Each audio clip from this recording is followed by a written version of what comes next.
Right, I've attempted twice now to visit St Lawrence Church at Rushden Spencer. It's a very interesting church and loads of stuff there. I just can't get to it. I had to reverse back down the hill about nearly half a mile because I just couldn't get traction on the bend. So I'm going to try again one day, but I'm going to do a virtual tour of it. Actually, as I turned onto the lane, there was a sign saying not suitable for heavy goods vehicles. Do not listen to your sat-nav. And I did. And regretted it.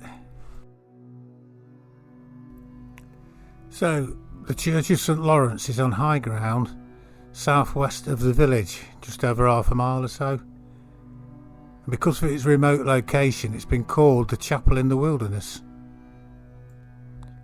And it is known that there was a church in Rushden Spencer in 1368.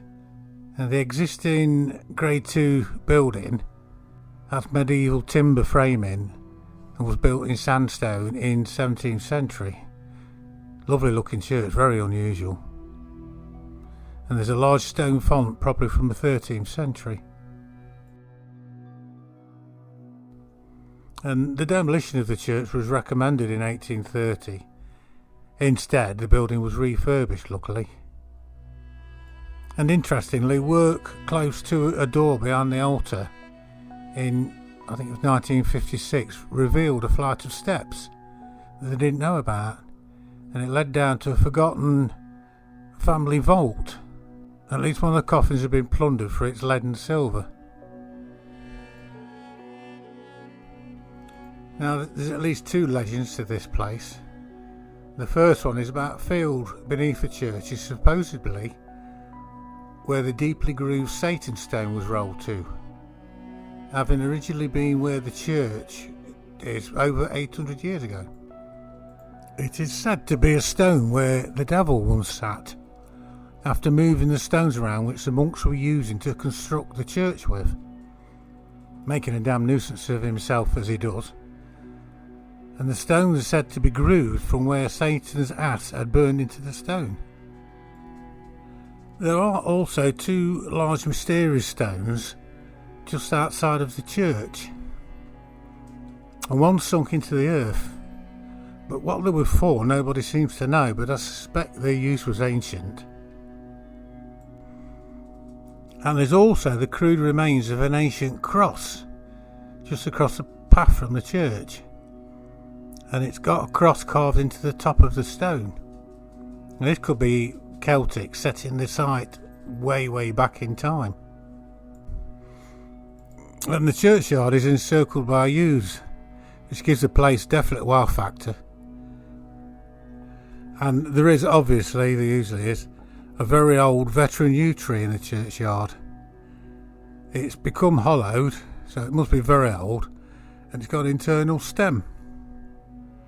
Also, the grave of Thomas Meakin is beneath the yew tree to the northeast edge of the church, and his grave is the only one to face west in the churchyard. I'll tell you his story. The story of Thomas Meakin starts in the lovely little village of Rushden Spencer. Then it moves to the town of Stone and ends up in the churchyard of St Lawrence in Rushden Spencer. And it centres on the belief that Thomas Meakin was buried alive. Thomas was born in 1760 in Rushden Spencer, and around 20 years old he moved to the town of Stone, where he found work in service as a groom, his master being a pharmacist. Now Thomas seems to have caught the eye of his master's daughter, and coincidentally or not, Thomas was taken seriously ill and sadly died, and he was buried in the churchyard in Stone on the 16th of July 1781.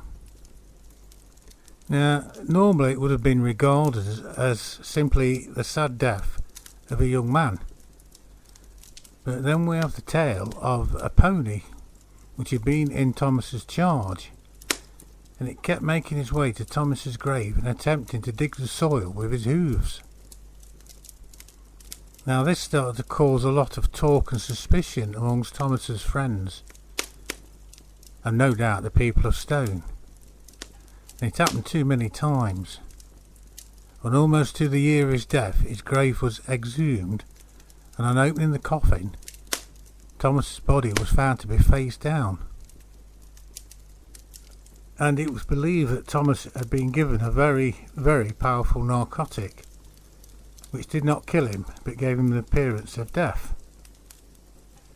Now, his family and friends then had his body taken back to Ruston Spencer for reinterment in the churchyard of St Lawrence. But perhaps because of the circumstances, he was laid to rest with his feet to the west, in the belief that his ghost would not be laid to rest otherwise.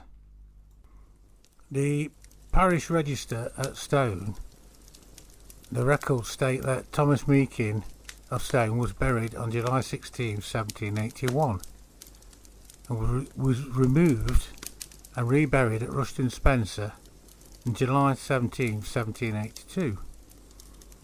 But no charges were brought against anyone in connection with Thomas Meakin's death. And that is a sad story of Thomas Meakin, who was buried alive for love.